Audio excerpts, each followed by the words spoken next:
live match. Jim's going to play as Nod, and I'll play as GDI. This is the first time that we're showing off to the public, and we're very honored to be doing so. I'm fired up. And while it loads, I'll talk a little bit about our single player campaign. C&C3 has 3 factions, GDI, Nod, and the third one that we're not talking about just yet. But each one of those factions has a single-player campaign for a total of 11 theaters of war.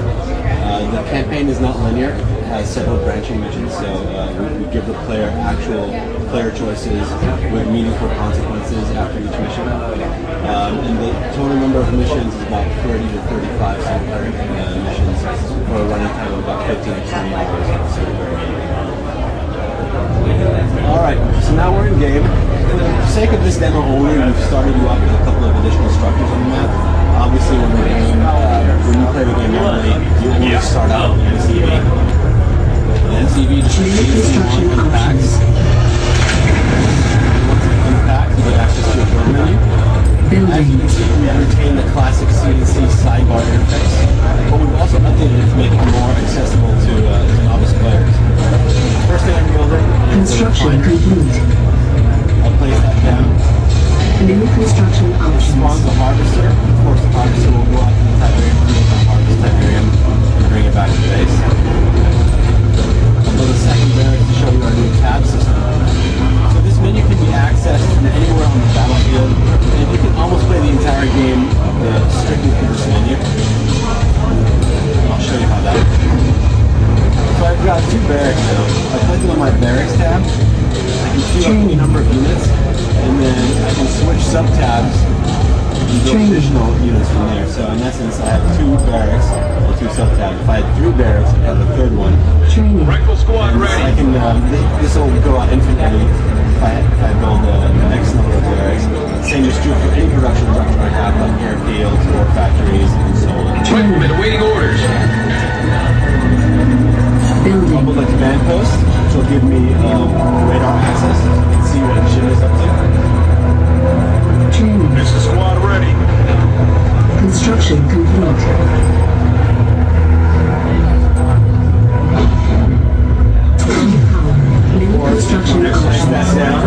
I run out of power.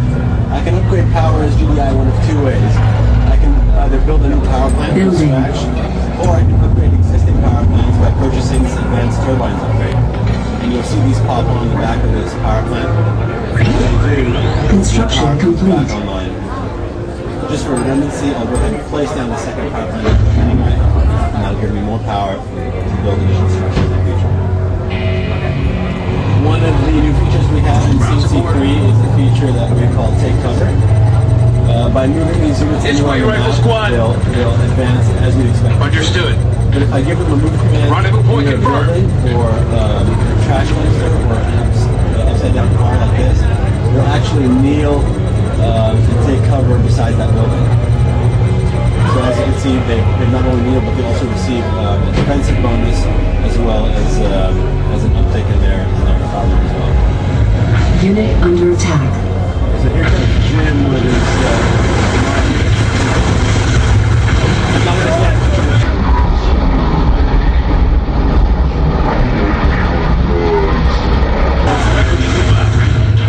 he's probably going to start attacking me, but I've got a little surprise for him. This is the watchtower. It's a GDI defense structure.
as you can tell, they're deadly against infantry.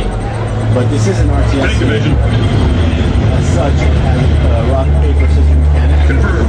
And my answer to these flamethrowers are always cover their tanks. Confirming So target. like the standard GDI tanks. Of course, you'll have an answer to these in the form of vertigo stealth bombers.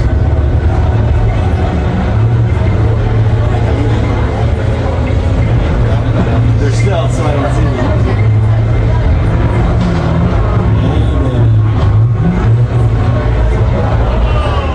Unit under attack. So there they go. Everything in the game has an answer to it. So those vertigos employ the same stealth technology as a stealth tank. So when they stop firing, they disappear completely off my radar. To answer those, I'll go ahead and call for transport. Every GBI infantry has this ability. As long as I have an airfield built, I can summon this B-35 Ox. They'll come down, pick up the unit in question, and as a one-time use only, I can send them anywhere across the map. So for now, I'm just going to park them in the northwest corner of the map, and I'll Silence needed. go later on. Yes, sir. Ready for orders. Alright, let's keep moving on, guys. I'll go ahead and integrate my second power plant with advanced turbine upgrades, and I'll queue up the Building. plant as well.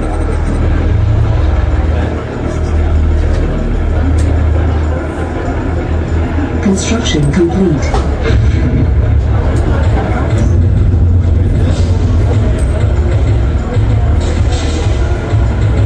Offense is underway. Unit under attack. So unless I do something about the stealth tanks, he's going to keep testing. Orca standing by. So I'll take these orcas that I built. Orcas are not only very natural hunters, but they have Orca pilot. an ability to reveal stealth. Nice and moving. He's attacking from the north, so I'm going to go ahead and guess set. that he's Go. somewhere around here. Once I have a pretty educated guess of where I think he is, cast this pulse ability, and then reveal where he is. Unit under attack. Attack is a go. As you can see, they're no match for All systems go. Got it. Stabilizers engaged. Training. this one. I'm going to take up. Building.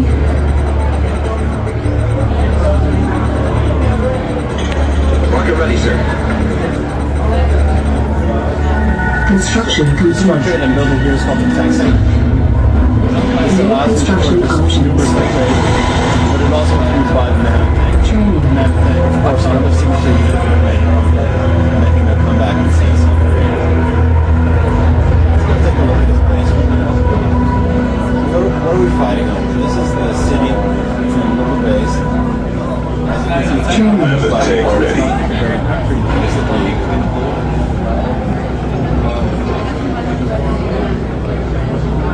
And here's his base. This is, of course, the Knob Refinery, his Conyard, Training. Mammoth tank waiting orders. Nod, also making a comeback in previous C&C games. This structure is his airfield. It's got a very unique clover leaf look to it. Down here is his operations center. Another one is Training. Mammoth tank assembled. and of course, this is his obelisk of light. It's also making a comeback from other games. And to show it off, what I'll do is grab these 4 predators that have placed Loaded and ready. and I'll try to attack his refinery. Engaging enemy. And we'll see how powerful. Mammoth tank waiting orders.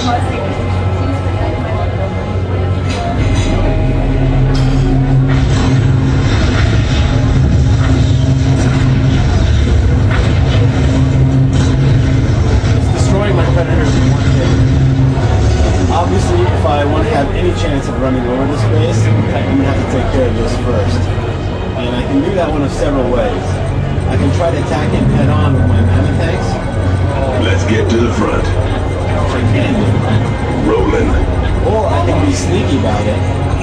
And with these engineers that I had built earlier, I'm going to try to sneak them in the back of his base, which he's left unprotected,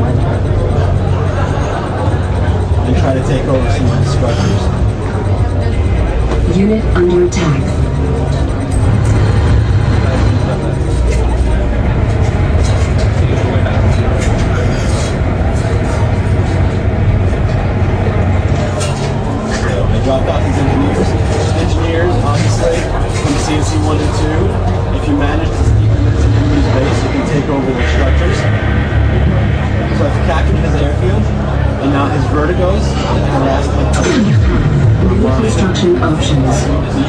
one vertigos. I'll go ahead and destroy his power plants.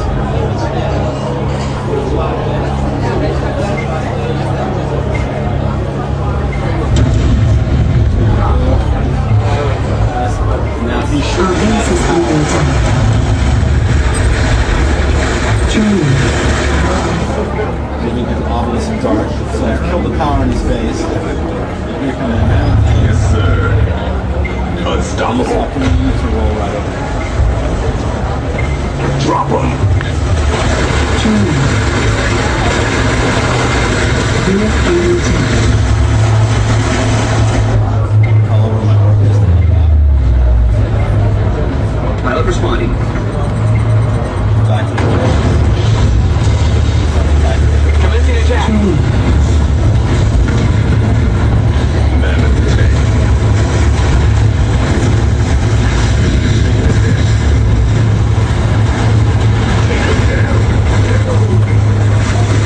Training.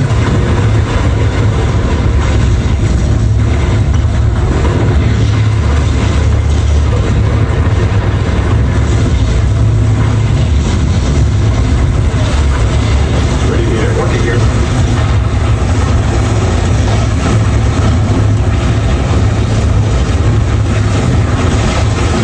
Unit under attack. Our superiority.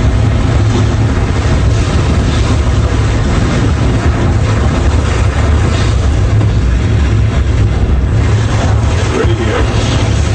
Threat.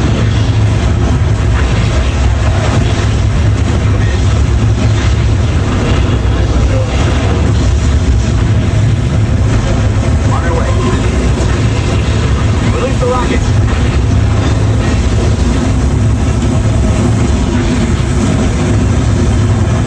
Our base is under attack.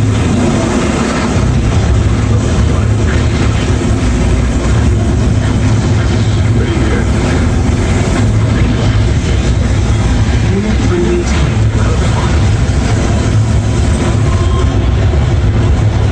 Systems on.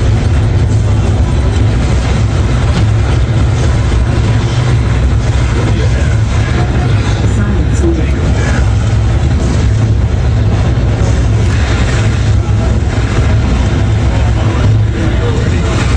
Standing by.